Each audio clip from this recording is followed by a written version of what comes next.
Livro do profeta Abacuque, capítulo 3, do verso 16 em diante, amém? Um texto muito conhecido, todos nós conhecemos muito bem essa passagem. Então nós vamos só meditar essa noite mais uma vez. Enquanto os irmãos abrem, eu vou fazer uma oração. Senhor Deus Todo-Poderoso, Criador dos céus e da terra, muito obrigado, Senhor, por mais essa oportunidade, Senhor, de estarmos reunidos enquanto igreja, para adorar e engrandecer Teu nome, Senhor. Ó Deus, muito obrigado pelo privilégio, ó Pai, de trazer a Tua maravilhosa palavra essa noite. Ó Pai, nos perdoa pelos nossos pecados, me perdoe pelos meus pecados, Senhor, pelas minhas falhas. Que em nome de Jesus o Senhor venha ter misericórdia das nossas vidas, venha nos visitar essa noite. Ó Pai, toca nos nossos corações pelo poder do Teu Santo e Divino Espírito. Em nome de Jesus, Senhor, muito obrigado, muito obrigado, muito obrigado por tudo. Tu és maravilhoso. Usa-nos uma vez mais, Senhor. Ó Pai, que nós não venhamos ser meros ouvintes, mas que nós venhamos estar bem atentos à Tua palavra, porque não vai ser o Andrei que irá falar essa noite, mas vai ser o próprio Deus, através da Sua infinita e maravilhosa palavra, aplicada pelo poder do Teu Espírito. Essa palavra que é inerrante, ó Pai, não há erro algum nas Suas sagradas Escrituras. Muito obrigado por tudo. Amém. Diz assim a palavra de Deus: ouviu e o meu íntimo se comoveu. Ou em algumas traduções, ouvi isso e o meu íntimo se comoveu. A sua voz tremeram os meus lábios, entrou a podridão nos meus ossos e os meus joelhos me vacilaram, pois em silêncio devo esperar o dia da angústia que virá contra o povo que nos acomete.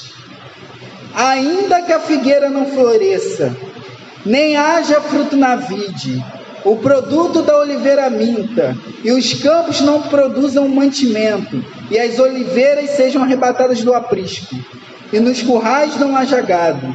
Todavia, eu me alegro no Senhor, e exulto no Deus da minha salvação. O Senhor Deus é a minha fortaleza, os meus pés faz como os da corça, e me faz andar altaneiramente em lugares altos, ao mestre de canto para instrumentos de corda. Amém? Conhecemos muito bem o contexto do livro do profeta Abacuque. Nós sabemos que ele está num período posterior ao reinado do rei Josias. Provavelmente Abacuque está aqui no reinado do rei Jeoiaquim, que é o rei sucessor a Josias, filho de Josias. Mas para entendermos bem o contexto a quem Abacuque está inserido, ao qual Abacuque está inserido, nós temos que nos lembrar da história. E Abacuque, ele sempre traz para trás. Ele sempre faz nós irmos para trás, no passado, para lembrarmos de Deus, dos feitos de Deus. Então vamos lembrar um pouquinho. Sabemos que após a morte do rei Salomão, ex-filho do maravilhoso rei Davi, cujo a Bíblia fala que foi segundo o coração de Deus, segundo porque ele, mesmo com os seus erros, ele sempre se arrependeu e tentou melhorar, ele sempre tentou seguir a lei de Deus, por isso que é segundo o coração de Deus, porque ele, mesmo pecando, mesmo errando, ele, posterior a isso, ele reconhecia o seu erro e procurava andar na lei de Deus. Posterior à morte de Davi, Salomão, como eu disse, ele assume o trono. Só que quando Salomão assumiu o trono, Salomão não foi um rei formidável moralmente falando. Ele pode ter sido um rei de construções maravilhosas, um rei de um templo maravilhoso, um rei que construiu muito, um rei sábio, de uma sabedoria inigualável talvez. mas ele também falhou muito. Ele deixou muitos deuses nos altos, porque ele se envolveu com mulheres de outras terras, e por isso essas mulheres influenciaram ele, e por causa disso ele constituiu muitos ídolos. Então, Salomão, ele foi sim, em certa parte, um rei idólatra, porque isso era até comum nesse tempo. O povo ainda não era monoteísta, estritamente falando. Apesar da lei ser monoteísta, apesar de Deus dizer que só há um, que é Ele, o povo sempre descambava para outros deuses. E como todo pecado, o pecado gera o quê? Destruição e morte. Isso é a consequência clara de toda a Escritura. A Escritura sempre falou. O apóstolo Paulo disse que o salário do pecado é a morte. Então, o povo parece que não aprendia muito, né? Deus sempre trazia a correção, Deus sempre levantava um profeta, ou no tempo dos juízes, Deus levantava um juiz. Deus levantou profetas como Samuel, que advertia o povo, chamava o povo para a lei de novo, mas mesmo assim, morria o juiz, ou morria o profeta, o rei descambava o povo descambava aos ídolos, o povo se voltava a outros deuses. Deuses estes que eram feitos por mãos humanas, deuses estes que eram feitos de pau, ou de ouro, ou de coisas materiais, mas eles não podiam falar, eles não podiam ouvir, eles não poderiam ouvir as orações do povo, mas o povo sempre virava as costas para Deus em um momento ou outro. E foi isso que aconteceu com a morte de Salomão. Roboão, que veio posterior a ele, deixou graves impostos, ele deixou impostos muito altos, colocou impostos altíssimos para o povo. O povo perecia porque não tinha como pagar esses impostos. E o que aconteceu? O povo se revoltou, protestou e erigiu um novo rei, que é Jeroboão, que foi o rei do reino do norte. Nesse tempo, Roboão comandava o reino, as duas tribos, né, relativamente pequenas, principalmente Benjamim, que era pequenininha, Benjamim e Judá, e Jeroboão ficou com o reino, a parte do norte, né, as outras 10 tribos. E isso prosseguiu para o resto da história, até chegarmos no contexto de Abacuque. Ficou reino do norte e reino do sul. O reino do sul, ele teve 20 reis, incluindo uma rainha, por um período aproximado de 344 anos, enquanto o reino do norte teve 19 reis, por um período menor de 208 anos. No reino do norte não houve um rei temente a Deus, que dirá, pois, o rei Acabe, com Jezabel, um rei perverso, um rei obstinado aí contra a lei de Deus, obstinado aí contra os profetas de Deus, obstinado a tudo que era Deus. Acabe era um rei totalmente perverso, que se importava única e exclusivamente com o seu próprio umbigo e com a sua própria satisfação. E isso vai gerar consequências. Lembra que eu disse, para todo pecado há as suas consequências. E nesse período de 208 anos, né, eles tiveram 19 reis, e esses reis nenhum foram bons, né?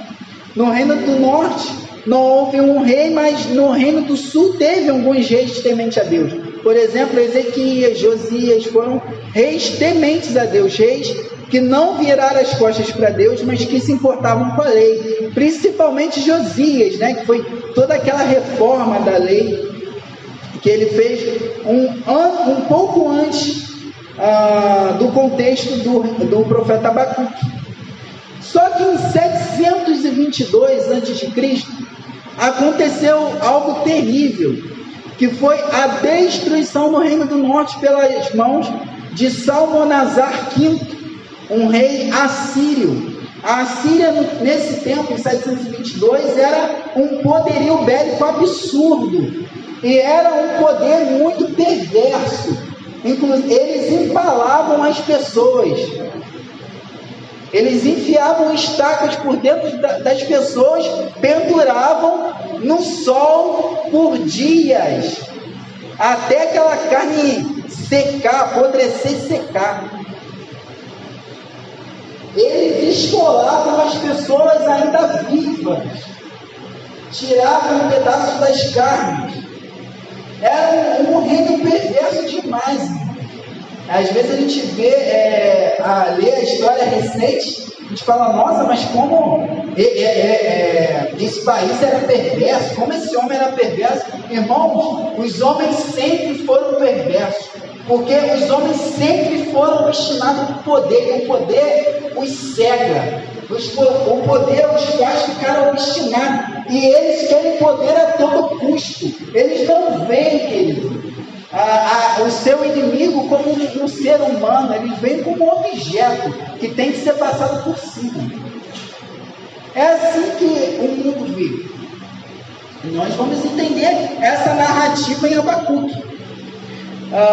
E Salmanasar, então, ele invade o reino do norte em 722 e ele destrói e leva algumas pessoas em cativeiro. Algumas pessoas ele deixa, principalmente na capital de Samaria, mas ele leva um pedaço em cativeiro, que era normal. Inclusive os caldeus vão fazer isso posteriormente, os babilônicos. Eles sempre deixam algumas pessoas, levam outras, e assim vai.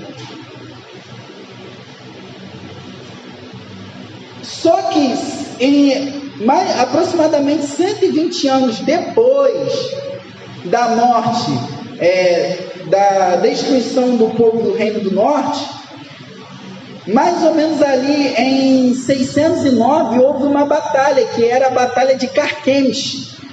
Essa Batalha de Carquemes reuniu o exército assírio contra o exército egípcio. E o exército egípcio, enquanto ele estava indo em direção aos assírios, Josias ele ficou temeroso com essa guerra, e ele foi batalhar contra os egípcios. E o que aconteceu? Faraó Neco matou Josias. E com a morte de Josias, o rei Jeoiaquim, ele sobe ao trono. Mas ele sobe ao trono porque acontecia o seguinte fato: quando um reino ganhava o outro, ele fazia esse reino perdedor de vassalo. A vassalagem funcionava como uma tipo de, não era bem uma escravidão, mas você ficava devedor daquele outro reino que te venceu. E o reino do sul agora, ele tinha que pagar impostos, pagar tributos a Faraó e ao Egito.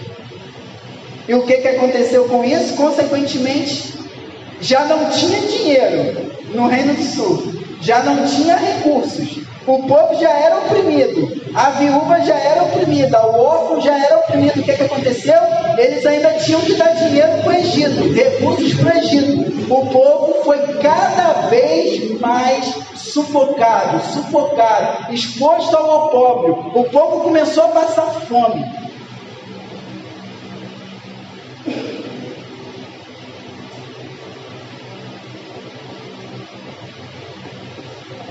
Como eu disse na escola dominical essa manhã,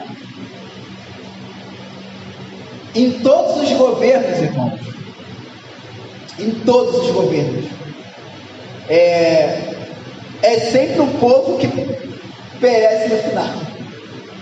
Os erros dos homens sempre fazem o povo perecer. É impressionante. Pode ser o reino que for, o povo vai resvalar lá no povo no final.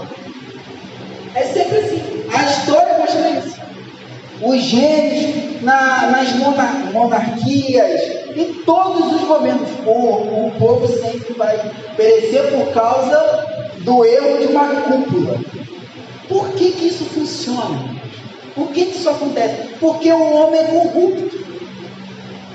O homem é desesperadamente corrupto, como Jeremias 17 fala, e no texto de Jeremias 17, que é contemporâneo de Abacuque, quando Jeremias disse isso, que o povo é desesperadamente corrupto, a palavra que é usada ali na língua hebraica é muito forte, da ideia de incurável.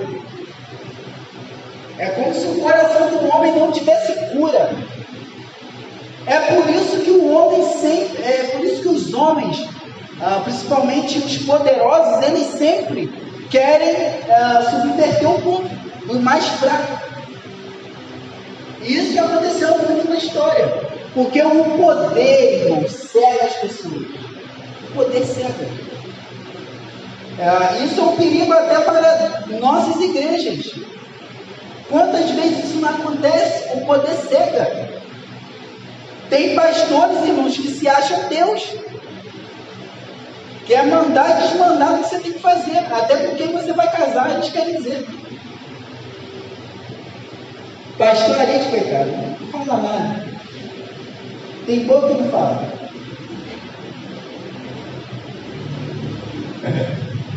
Gente da mais alta qualidade. Ele, pastor Joel. Pastor Joel é a pessoa mais tranquila que eu já vi na minha vida. Eu acho que nada aborrece esse homem. Se alguém viu ele irado um dia, meu irmão, me fala. Acho que só a esposa. É a única que viu esse homem irado um dia. Mas é assim que funciona. Os homens, eles sempre querem a ganância. O pecado da ganância, ela cega as pessoas. As pessoas sempre querem mais. E vai louvando e fazendo do materialismo seu Deus. Isso é um problema. Me arrisco a dizer que nessa discussão ninguém se salva, irmãos.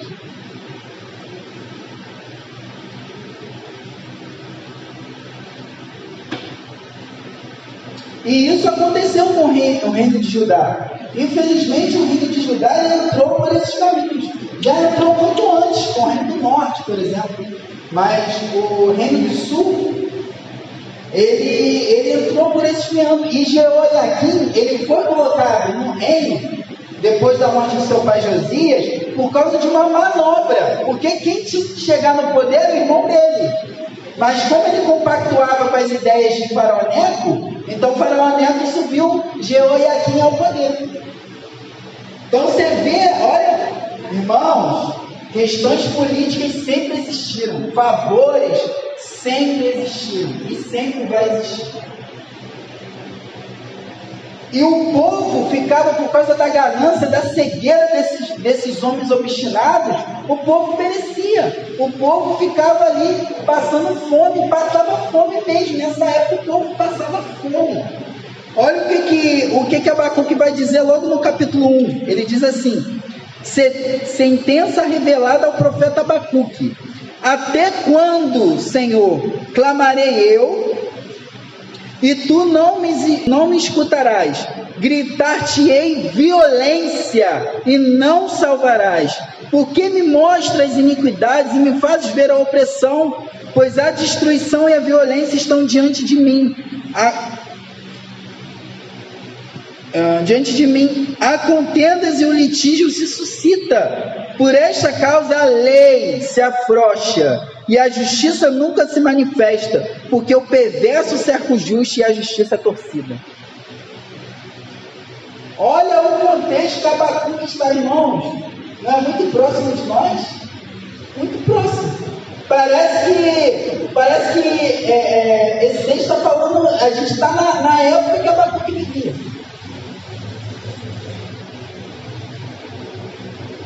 O litígio crescia, se suscitava, a lei estava frouxa, a justiça não era manifesta, eles pervertiam a justiça. Eles distorciam a justiça. Para quê? Para ganhar vantagens. E o povo perecia. E Abacuque, vendo esse cenário, Abacuque ele vê esse cenário. Abacuque ele analisa esse cenário. Abacuque sofre por causa desses fatos. Abacuque não é um profeta que não tem uma vivência, uma experiência, que não está inserido naquilo que ele está profetizando. Abacuque está inserido naquilo que ele está profetizando. Abacuque sente tudo aquilo que o povo estava passando e iria passar. É interessante que o livro de Abacuque ele é dividido em 3 capítulos, ele é pequenininho. Os 2 primeiros capítulos registram as orações de Abacuque a Deus, que é exatamente essa oração que nós acabamos de ler. E a resposta de Deus na forma de visões. O 3º capítulo registra uma oração de Abacuque em forma de salmos, que foi exatamente o que nós lemos na introdução. Nós podemos dividir o livro de Abacuque da seguinte forma. Abacuque questiona a Deus do porquê ele não responde às suas orações. Isso vai do capítulo 1, do versículo 1 ao versículo 4, que foi o que nós lemos. Abacuque então ouve a resposta de Deus, sendo que a resposta de Deus não foi bem o que ele imaginava. Vou falar um pouco sobre isso. Vai do versículo 5 ao versículo 12. Do verso 12 ao capítulo 2, versículo 1, Abacuque entra em crise novamente por causa da resposta que Deus dá a ele, porque ele não entende como Deus pode usar uma nação ímpia para punir um povo justo. Ele então pede uma resposta de Deus e resolve esperar nele. Ele diz: pôr-me-ei na minha torre de vigia, colocar-me-ei sobre a fortaleza e vigiarei para ver o que Deus me dirá e que resposta eu terei à minha queixa. Deus responde dizendo que os caldeus também serão punidos. Deus faz isso proferindo uma sentença de 5 ais contra esse reino, o reino caldeu. Isso vai do capítulo 2, verso 4 ao verso 20. Verso 4 ao verso 20 do capítulo 2. Entretanto, essa punição, por mais certa que fosse, seria futura. Dessa forma, o profeta deveria confiar e esperar que Deus fizesse justiça e redimisse o seu povo. No último capítulo, no capítulo 3, Abacuque, em forma de cântico, roga por um reavivamento e relembra os feitos poderosos do Senhor. Isso faz com que em seu coração nasça novamente a esperança que fica clara nas palavras do verso 16 em diante do capítulo 3. Amém? Abacuque, então, no capítulo 5, ele vai fazer esses questionamentos, olhando todo esse cenário à sua volta. A partir do verso 5, Deus diz a Abacuque que ele vai suscitar um povo ímpio para puni-los. Por quê, irmãos? Porque o povo estava em total desobediência. Isso não era só por causa dos poderosos, não. O próprio povo estava em desobediência. Todo esse cenário que o povo estava passando não é porque eles eram isentos de culpa. Pelo contrário. Geralmente, irmãos, os reis são assim porque o povo também é. Geralmente é assim que funciona. E nessa época não era diferente. O povo era corrupto e eles tinham um rei corrupto. O povo, em vez de adorar a Deus e pedir uma mudança, Deus, muda o cenário do nosso reino, muda o cenário. Não, irmão. O povo virava as costas para Deus, fazia bonequinhos, os baalins, que tinham os montes em suas casas, fazia nos altos, fazia altares para Astarote, para Baal, viraram as costas para Deus. O que Deus fez? Momentaneamente virou as costas para eles também. Duro é isso. Duro é quando Deus se cala. Duro é quando o homem é tão obstinado ao erro, ele insiste tanto no erro, no pecado, que Deus também pretere. É exatamente assim que funcionou no texto de Romanos capítulo 1. O que Deus diz ali? Que ele largou os homens aos seus próprios consciências, seus próprios pecados. Isso é mais duro, irmãos, do que Deus punir diretamente. É mais duro do que isso. É exatamente assim que todos nós, sem Deus, estamos caminhando rumo ao inferno. É por isso que Calvino disse que Deus nunca mandou ninguém ao inferno, só tirou alguns de lá. Porque todos já estavam nesse caminho. O que Deus foi tirar e ter misericórdia de algumas pessoas. Duro, irmãos, duro é estar nas mãos do Deus Altíssimo. Nas mãos dos homens tem quem livre, mas na mão de Deus não tem quem livre não. E o povo pereceu por causa disso, e Abacuque sabia. Irmãos, quando Abacuque vê esse cenário, que Deus diz para ele que vai suscitar o povo caldeu para destruir, para invadir o reino do sul, irmão, ele fica apavorado, desesperado, ele fica aflito. Olha o que diz o texto, versículo 12 do capítulo 1: não és tu desde a eternidade, ó Senhor meu Deus, ó meu santo, não morreremos. Ó Senhor, para executar juízo, puseste aquele povo, tu, ó rocha, o fundaste para servir de disciplina. Tu és tão puro de olhos que não pode ver o mal, e a opressão não pode contemplar. Por que, pois, toleras que procedem perfidamente, te calas quando o perverso devora aquele que é mais justo do que ele? Irmãos, Abacuque não entende. Abacuque vê aquele cenário, ele não entende, ele fica, meu Deus, por que o Senhor está fazendo isso? Isso não acontece conosco, irmão? Muitas vezes nós não entendemos os caminhos de Deus, porque os pensamentos de Deus são muito maiores do que os nossos. Os caminhos de Deus são muito maiores do que os nossos. Nós não entendemos, nós ficamos desesperados, aflitos. Deus, por que o Senhor está me fazendo passar por isso? Por que eu estou indo por esse caminho? Por que isso está acontecendo comigo agora? Por que o ímpio prospera e eu continuo na mesma? Por que tudo à minha volta desmorona?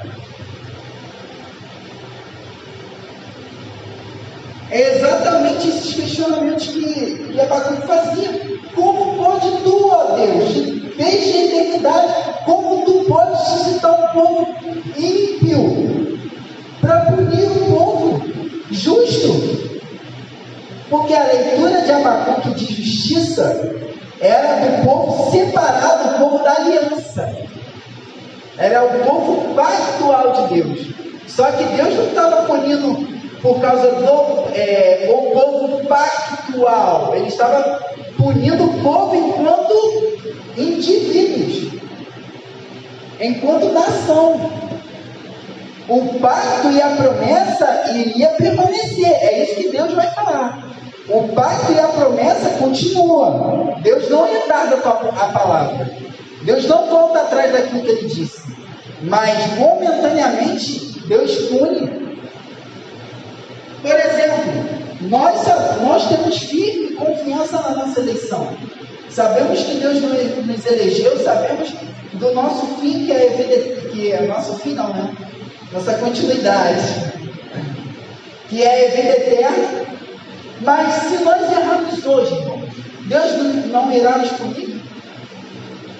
Claro que vai. Porque Deus é um pai. Um pai cuida do seu filho. Por mais que o filho não entenda. Não entenda. Por mais que pareça errada a punição. Eu lembro de um episódio, as minhas histórias são as melhores. Eu lembro de um episódio que eu não, quem tem irmão sabe dessa situação. Jorge e Gustavo, entendeu? Principalmente quando é dois homens, foi o meu caso. O mais velho sempre paga o pato. Impressionante. Meu irmão, certa feita, meu irmão, ele arrumou confusão na rua, brigou, e eu fui defender ele. E meu irmão arrumou uma briga, chegou dentro de casa, meu pai, passa. Aí eu falei, opa, meu irmão vai apanhar, eu vou ficar de boa, né? Porque ele que arrumou o problema. Não, meu pai aqui, no corredorzinho, fez um corredor. Meu irmão passou, eu estranhei, meu pai não fez nada. Eu falei, ué, o que aconteceu? Meu pai não fez nada. Quando eu passei, irmãos, eu nunca vi daquilo. Eu tomei uma banda e um pescoço ao mesmo tempo. Impressionante. Foi tão emblemática aquela situação que eu caí rindo. Eu fiquei assim, sem entender. Sabe? É exatamente essas situações, irmãos. Tem coisas que a gente não entende. Mas de alguma forma, aquilo vai servir de experiência, de um aprendizado, nem que seja para me ensinar que eu não devo dar um pescoço a uma banda ao mesmo tempo do meu filho, mesmo que seja isso.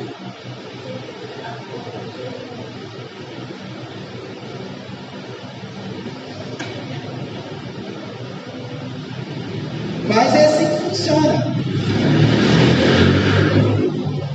E Abacuque, vendo esse cenário, aquilo impressionou muito Abacuque.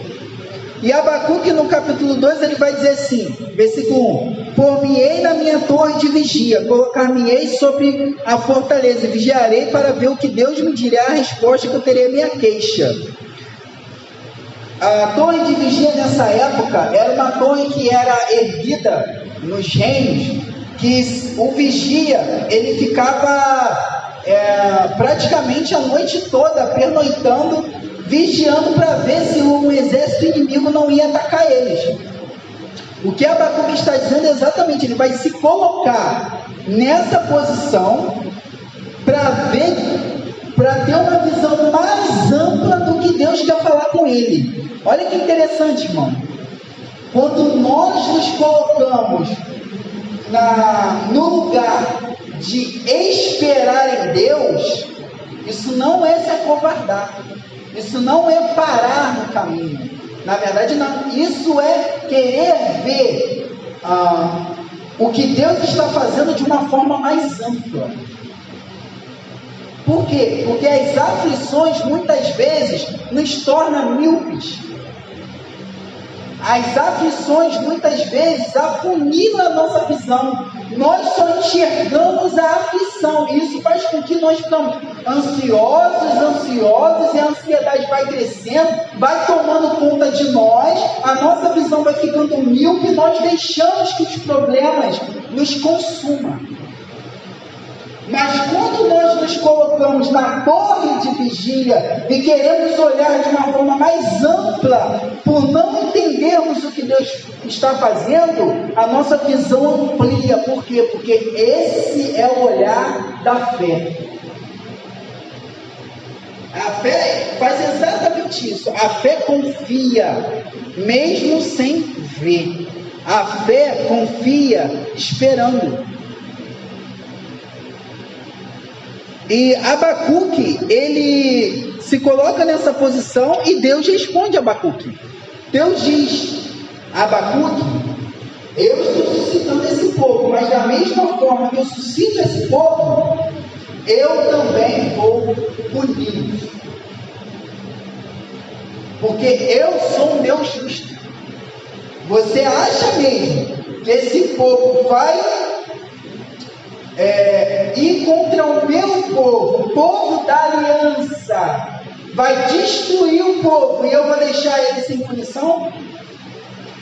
De forma alguma. Interessante, né, irmão? Porque Deus mesmo que suscita esse povo para punir o Reino do Sul, mas Ele mesmo diz que pelo fato desse povo ser ímpio e também pelo fato de destruir o povo, esse povo sofrerá punição. Irmãos, os caminhos de Deus são muito maiores do que os nossos. O livro de Abacuque nos ensina isso. Ensina exatamente essa lição. E Deus vai fazer isso proferindo 5 ais contra os caldeus. Depois que ele profere esses 5 ais contra os caldeus, Abacuque, vendo agora o cenário de uma forma mais ampla, Abacuque vê que a resposta dele foi realizada, Deus o respondeu. Deus disse que iria suscitar castigo contra o povo caldeu, porém, Abacuque não sabia quando a concretização dessa resposta, a concretização dessa punição iria ser feita.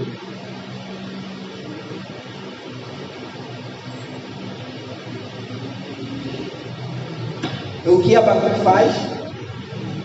Espera mais um pouco. Espera só mais um pouquinho. É mais ou menos isso, espera mais um pouquinho.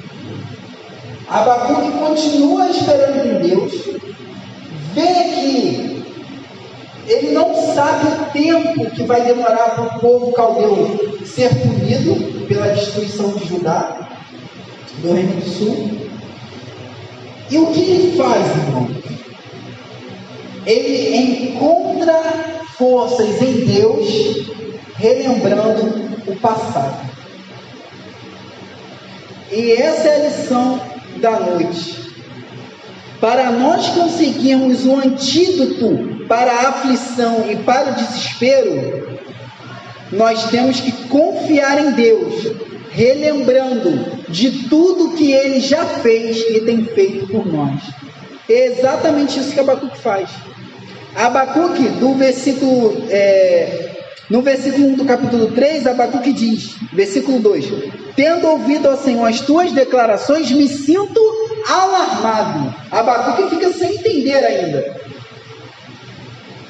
Aviva a tua obra, ó Senhor, no decorrer dos anos e no decurso dos anos. Faze conhecer na tua ira. Lembra-te da misericórdia. E nos versículos seguintes, ele vai falar de vários episódios que os estudiosos dizem que a maioria dos relatos aqui, dos versículos até o 15, fala sobre, muitos episódios sobre a peregrinação, sobre o Monte Sião, sobre os feitos que Deus fez no deserto, sobre os feitos que Deus fez na vida de Josué, por exemplo. Ele fala, no versículo 11, por exemplo, ele diz: o sol e a lua pararam nas suas moradas, ao resplandecer a luz das tuas flechas cintilantes, ao fulgor do relâmpago da tua lança. O que ele está falando aqui? Sol e a lua pararam. É exatamente o episódio de Josué. Quando Josué, por intermédio de Deus, fez o sol parar. Na verdade, ele não fez só o sol parar, ele fez o sol e a lua pararem. É isso que o texto está dizendo. No versículo 11, fala exatamente disso. E nos outros versículos, ele vai falar exatamente desses episódios na peregrinação, no deserto.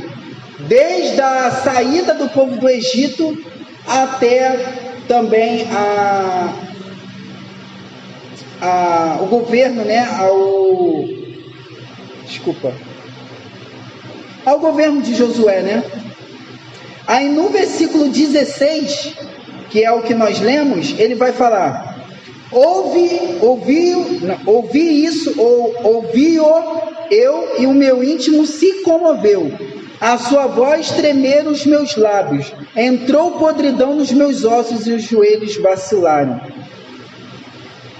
O que ele quis dizer aqui? Ele vendo esse cenário, olhando para trás, olhando os feitos de Deus, olhando tudo que Deus fez pelo povo na peregrinação no deserto, quando Deus fez o sol e a lua pararem com Josué, todas as coisas maravilhosas que ele fez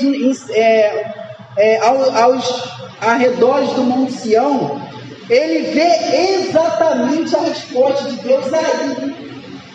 Porque quando nós olhamos para o passado, nós encontramos força, irmãos. Porque a história é o palco dos feitos de Deus. A história é o palco dos feitos de Deus. E quando nós olhamos para esse palco, nós encontramos força. Porque Deus executa a sua obra no decorrer dos anos. E a história, querido, a visão dos feitos de Deus no passado nos ajuda a enfrentar o presente. Quando nós olhamos o passado, nós entendemos o contexto que nós estamos inseridos e nós vemos que Deus já fez muitas coisas pelo seu povo e que não vai ser diferente hoje. Quando nós olhamos para a nossa própria vida, olha para a sua vida agora, lembra do seu começo. Tudo que Deus fez já por você. Você acha mesmo que Deus vai te abandonar agora? Claro que não. Olha bem os mínimos detalhes da atuação de Deus na sua vida. Olha cada detalhe do que Deus já fez. Deus está conosco, irmão, em cada detalhe. Não tem uma partícula sequer que Deus não conheça. Não há um fio de cabelo que Deus não saiba que tem nas nossas cabeças. Por mais que você não tenha muito.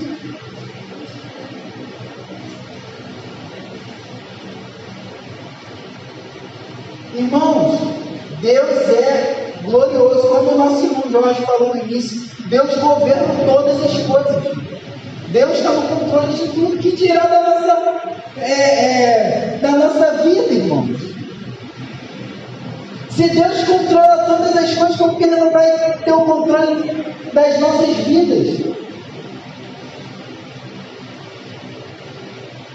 E quando nós entendemos esse palco da história, os feitos de Deus, nós entendemos que a fé que Deus nos dá é a fé que triunfa sobre a dor e sobre o desespero. Por isso que Abacuque no capítulo 2 vai dizer que o justo viverá pela fé. Porque o justo, ele não vive baseado no cenário que está à sua volta, pela vista. Por isso que Paulo bate muito nessa tecla, que nós não andamos pela vista, mas pela fé, por aquilo que nós não vemos. Segundo Coríntios capítulo 4. Nós não andamos pelo aquilo que nós vemos, nós andamos pelo aquilo que nós não vemos, que esperamos. Por quê, irmãos? Quando nós vivemos pelo aquilo que vemos, nós estamos muito suscetíveis ao cenário à nossa volta, porque o homem é influenciado pelo meio que ele vive. Por exemplo, nós vivemos em um bairro perigoso, né, irmão? Difícil. E o que acontece quando nós vivemos num bairro assim? Ansiedade.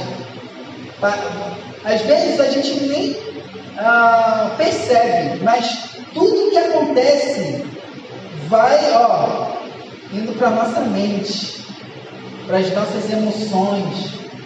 Isso vai crescendo, igual um rolo compressor, igual uma bola de neve. Você vive em um contexto de violência, como no contexto de Abacuque. Você vive em um contexto de corrupção, como no contexto de Abacuque. Você vive num contexto de pecado, como no contexto de Abacuque. O que vai acontecer com você? A mesma coisa que aconteceu com Abacuque. Você vai ficar alarmado. Você vai ficar aflito. Mas Deus sempre responde seus filhos. Deus sempre traz o alento para a nossa alma, o refrigério. Deus sempre aquieta a nossa alma. E Deus fez isso com Abacuque. Por isso que ele vai dizer, para terminarmos, a partir do versículo 16, Abacuque vai do desespero à fé, da aflição à confiança, da escuridão à luz no fim do túnel, da dúvida à certeza. Abacuque diz: ouvi isso e meu íntimo se comoveu. Íntimo aqui, a palavra hebraica é para entranhas.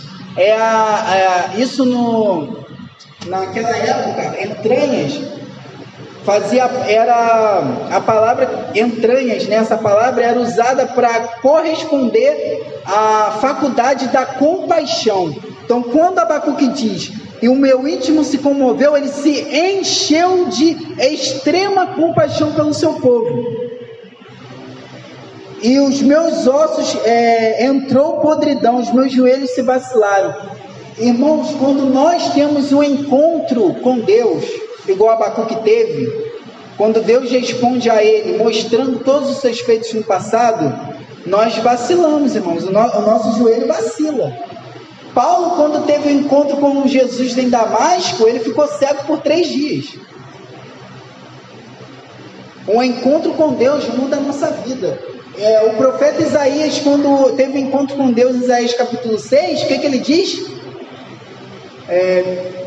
Ele diz que os seus lábios eram impuros.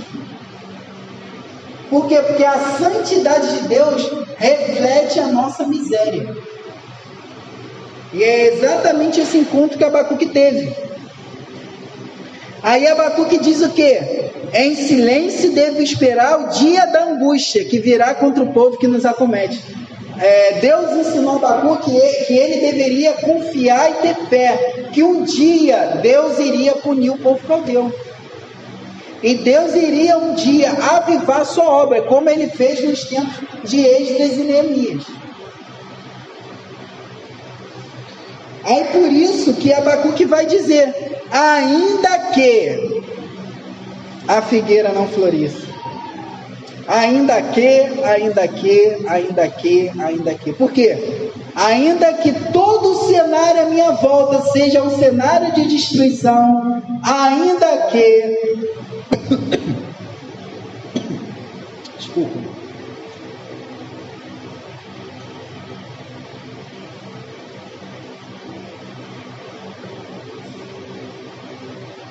Ainda que o cenário à minha volta seja um cenário de destruição, ainda que isso aconteça, eu confio no Deus da minha salvação. E ele vai falar das 3 árvores que eram as mais especiais para o povo, que era a videira, a oliveira a figueira, a videira e a oliveira. Essas 3 árvores representavam o mantimento e a manutenção dos rituais do templo. Então, essas 3 árvores eram as mais especiais para o povo. E Abacuque sabia que com a entrada do povo caldeu, essas 3 árvores seriam tomadas, seriam destruídas. E ele, olhando esse cenário, ele diz: ainda que o que Abacuque quer dizer aqui é que, ainda que nós venhamos perder aquilo que nós temos de mais precioso, ainda que isso aconteça, o que ele diz? Todavia eu me alegro no Senhor, exulto no Deus da minha salvação. Essa palavra todavia aqui na língua original dá a ideia de enquanto eu caminho.